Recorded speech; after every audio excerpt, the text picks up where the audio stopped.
morning of June 13th, 2010, I received a phone call that would change the course of my life forever. It is a phone call that could have very well been not only changing the course of my life, but leading to the events that ended my life. And while the act itself was relatively impulsive, the attempt was not. Tiberious Bones was a rat terrier. He was the first dog that was my dog. Not a family dog, not a dog that I brought in and shared with other people. He was my dog. And more than just my dog, he was my child. My furry teenage toddler. But he never made it to his second birthday. In March of 2010, I brought him home from Colorado to Georgia. It was a great visit in a lot of ways because it was the visit that I finally got to meet my nephew. He was 4.5 months at the time, and it was the first time I was meeting my nephew, and I was so excited. A little T-Bone was sick, and he'd get better, and then he'd get sick again. And this had been going on for a course of over a month. And my mom told me, take him to the vet here, let's find out what's going on. The vet did some tests, and they came back, and he said, well, it looks like he has a congenital liver issue. But things aren't looking quite right, so what we want to do is do exploratory surgery to see if we can figure out what's causing this. Is his liver just too small? What is the problem? The vet told me that the minute they sliced him open, the smell about knocked him unconscious. T-Bone had had a bowel obstruction that had perforated sometime between February and March. When they cut him open, there were 4 inches of necrotic bowel. Now, T-Bone was lucky. Dr. Moore is an awesome vet, and he saved him. I got another 3 months with my furry kid. Now, if we fast forward to June. June 7th, I brought him home from PetSmart after his spa day. And he was acting a little funny, and he kept throwing up and throwing up and throwing up, and I didn't know what to do. So I took him to the vet. And the vet told me he had pancreatitis. And they tried to prepare me for the fact that there was a possibility he wasn't going to make it, but we were going to do everything we could so that he would survive. He didn't make it.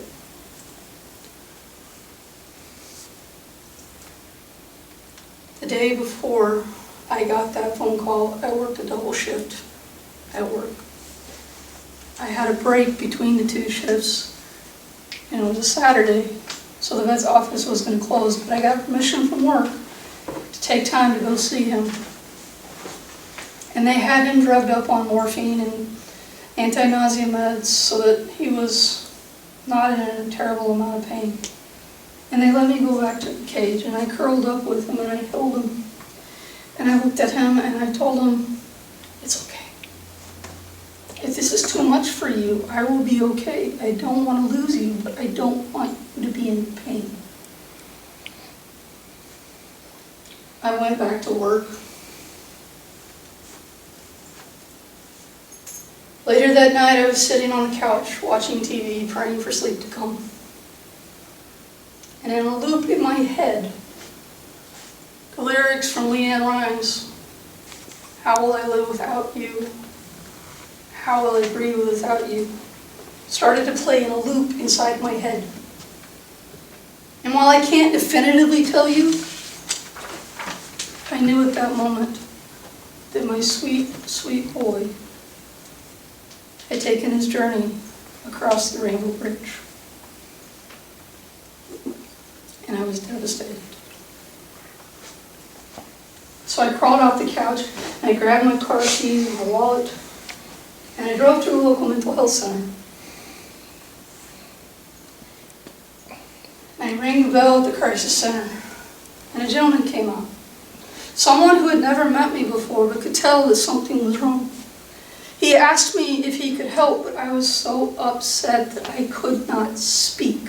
I could not find the words to ask for help. I was reaching out, trying to find some solace, trying to find a lifeline, because I knew he was gone, even though I didn't know. And maybe if his coworker hadn't come out, his coworker who I had a history with told me to go home. They didn't have time to play games with me. Go home. And I did. And that night I crawled into bed, completely devastated. But I wanted to hold on to that small sliver of hope that maybe he really was going to be okay. Maybe it was just all the angst and frustration and fear of losing him that I was feeling.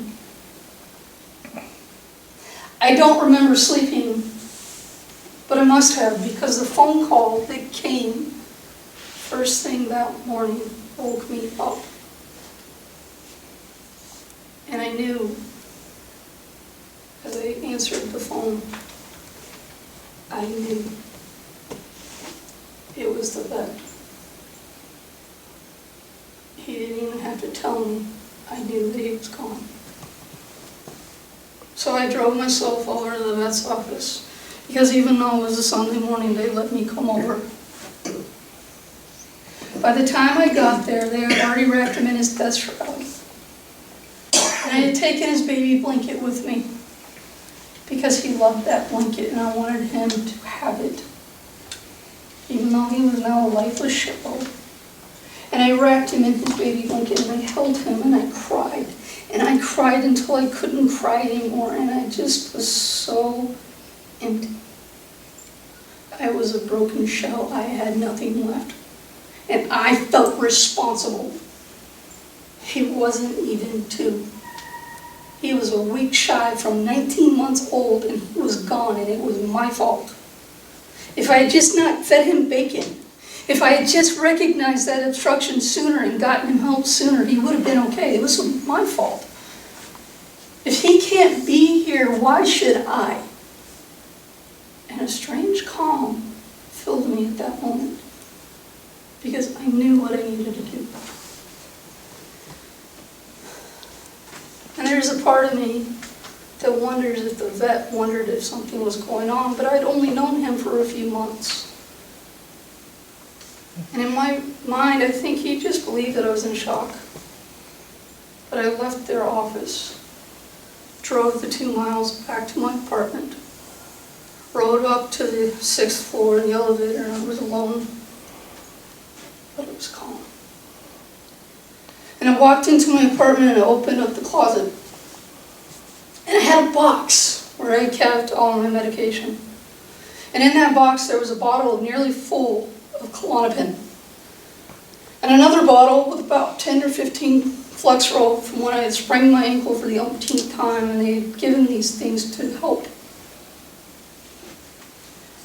They did help. I took them all at once and chased it down with a random beer I had in my refrigerator. I still don't know how it was there, and I can only get half of it down because I don't drink and it tasted nasty. But I knew that alcohol interacting with those 2 drugs would make it more permanent. And I didn't want there to be any doubt that this time, unlike all the previous attempts before that, this time I was going to do it the right way. This time, when I stepped over that precipice, there was no coming back.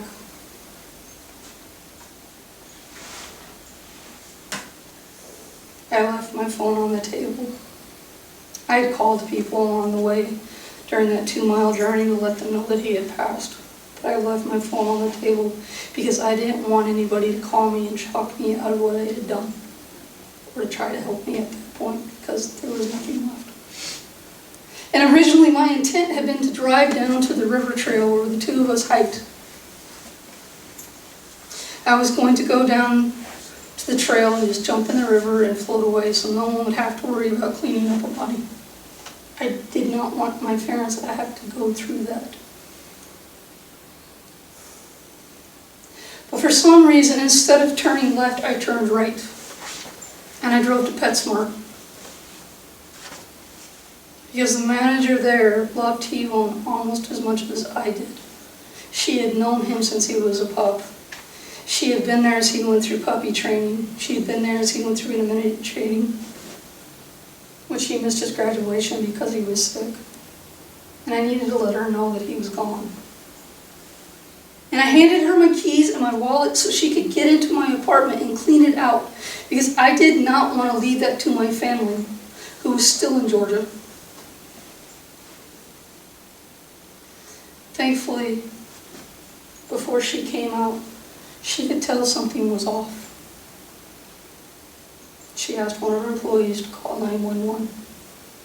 Now, when she came out, I thought it was completely coherent when I handed her my keys and wallet and told her what I wanted. I wanted her to clean out my apartment, sell off all the stuff that I had, to pay off any outstanding bills so that my parents didn't have to worry about that, and donate the rest to an animal rescue in his name. In reality, what happened is apparently passed out. I have no recollection of the next 2 days, but I have been told I did an EEG to verify I still had brain function, and I was on a ventilator.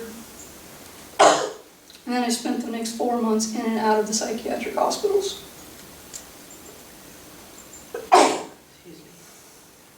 The first time they were relatively understanding. The next 3, not so much. For me, when I hit that life is limited stage, that stage where it feels like there's no point, your goals no longer matter. This is your life. There's no moving past it. There's no hope. When you're stuck in that life is limited phase, you can't go anywhere. You have people around you telling you, it's okay. We don't expect a lot out of you. It's all right. This is as good as you're going to get. It's okay. We'll just learn how to adapt and you'll be okay. And for me, that was never an acceptable outcome. And so I started cutting as a way to cope with the anger and the pain that I was feeling. And I started fighting the suicidal thoughts. And when that fateful phone call came, I did what I knew was the right thing to do. I was lucky. If I had turned left, I would not be standing here today. 9 years ago today, I was hooked up to a ventilator. And I really didn't know if I was going to walk away from it. But I'm standing here today with no known lasting effects from that attempt. I am here, standing here today, telling you that if you are in that place, there is hope. Change is possible. I'm evidence of that. And if you're sitting here today, and I hope that you have never experienced that pain and that anguish and that feeling where you were sitting with a handful of pills trying to find a reason not to take them. Because unless you have been there and you've taken that step over that precipice, you can't truly understand how frightening that is. Having the thoughts are bad enough, but when you actively take actions to end your own life, fighting against every natural instinct to live, I wouldn't wish that on my worst enemy. Now, last year at this time, both Kate Spade and Anthony Bourdain died by suicide within a week of each other. And there was this well-meaning meme going around on social media that said, hey, if you're having a hard time, I'm here for you. Come on over, we'll have coffee on the stove, come in your PJs, come in your tuxedo, I don't care, I'm here for you. There are 2 things to realize. 1, I reached out for help and nobody recognized it, and I was turned away. And 2, when I needed help that morning, when the impulsive act was ready, I didn't reach out because I was so isolated by that point that I didn't see how I could find help. So if you have someone in your life that you were worried about, reach out to them. Don't wait for them to come to you. And if you are that person that needs help, don't be afraid to ask for it. Fighting the darkness is hard, but by doing so, you can find the light. Toastmasters.